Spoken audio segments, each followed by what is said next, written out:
Today, we are talking about macro trends in acquisition. So honestly, your first question should be, Heidi, why are you talking about ethics as a macro trend?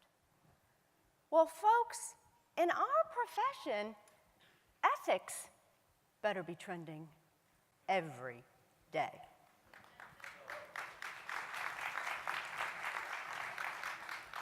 My agenda this morning is quite simple.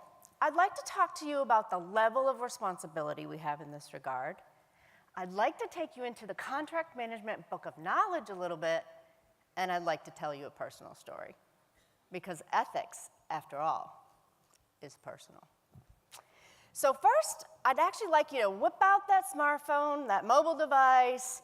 There is a question. If you go to this session in the schedule, scroll to the bottom, you'll see the question with my name on it. It's a yes or no question. Are we in the contract and acquisition field held to a higher standard of ethical responsibility than other professions? Yes or no? While you're helping me with this polling question, let's jump into the contract management book of knowledge a little bit. We'll come back to the poll. Next slide, please. So in this, affectionately known as the SIMBOK, in section 1.2, it says that contract leaders must manage contracts with the highest level of ethical standards. It goes on to describe 3 principles of character for industry, for organizations, and for individuals. Lead by example. Character building is a process, and the real test is when the stakes are high. So let's see what you said in our poll. Back to the poll, please. Yes, overwhelmingly yes.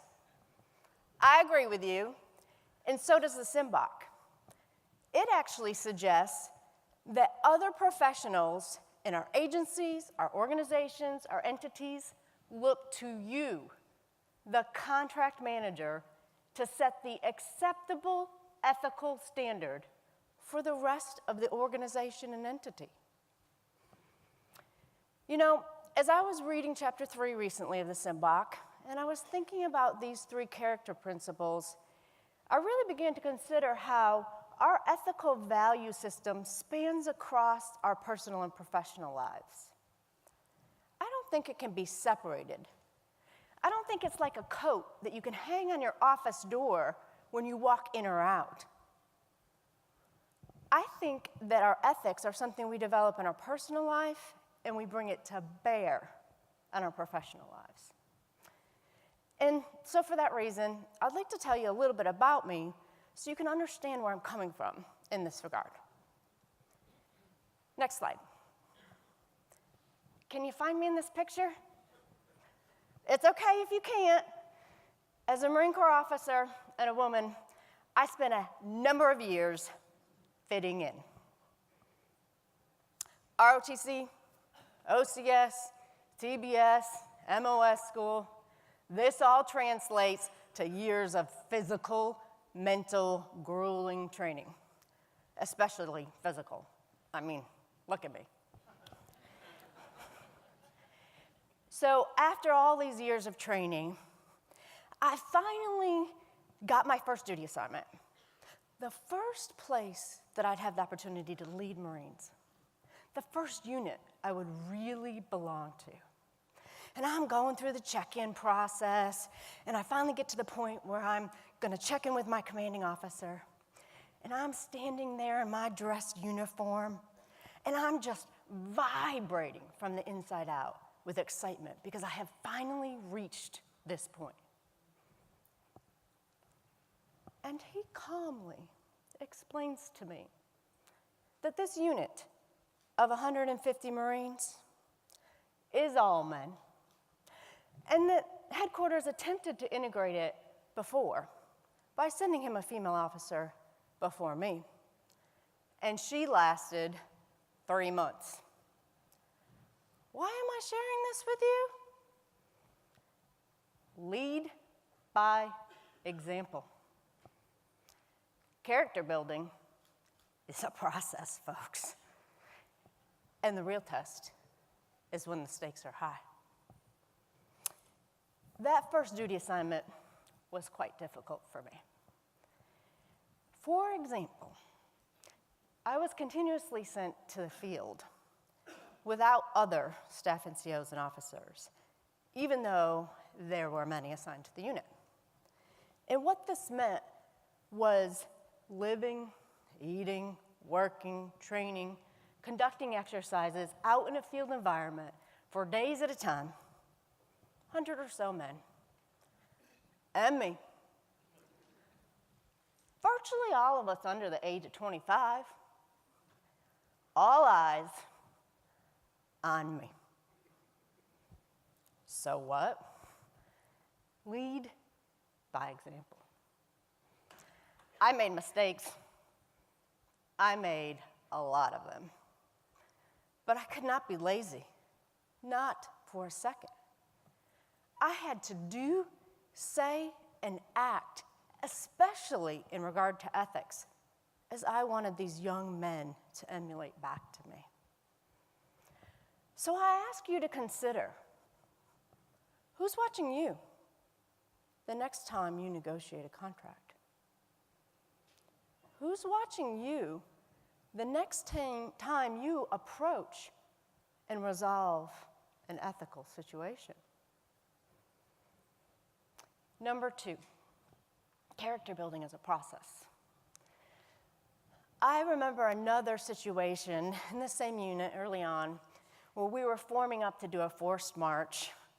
And what that means is a hike with all your equipment, gear, weapons. We were going about 15 miles, getting together, cold, dark, reporting it at 0400, because you have to, in the military, report at 0400 every time.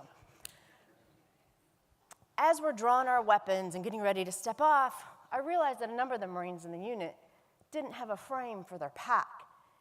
And what this meant is that the weight for their pack wasn't evenly distributed, making that 15 miles or so even more physically demanding. So before we stepped off, I took my frame out too, leveling the playing field. Character building is a process every step of the way. So I ask you, what lessons are you sharing amongst your contracts team?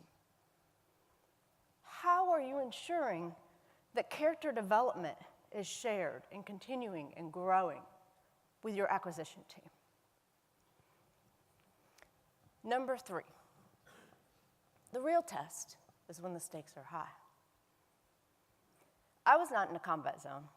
That's not what my story is about. My tests were different, as I've given you a little bit of a glimpse into. But I've faced real tests, tests of ethics and integrity often, in the military, in the contracts community, in my contracts profession, tests that I know you all have faced in your careers as well. The stakes are high then. The stakes are high for all of us in this profession that we handle and that we deal with every day. Will we cut corners or will we follow the book? Will you sign that sole source when you know that true competition exists?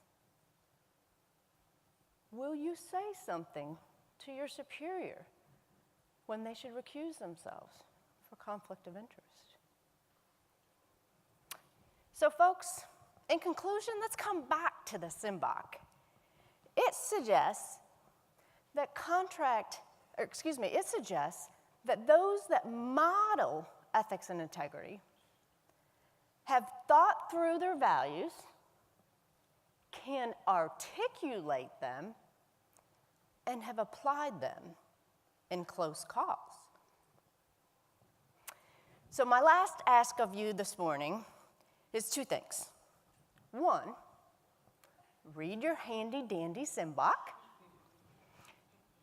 And 2, keep talking about ethics. Even if you don't agree with anything I've said, which is totally fine, keep talking about ethics. and I've achieved my mission.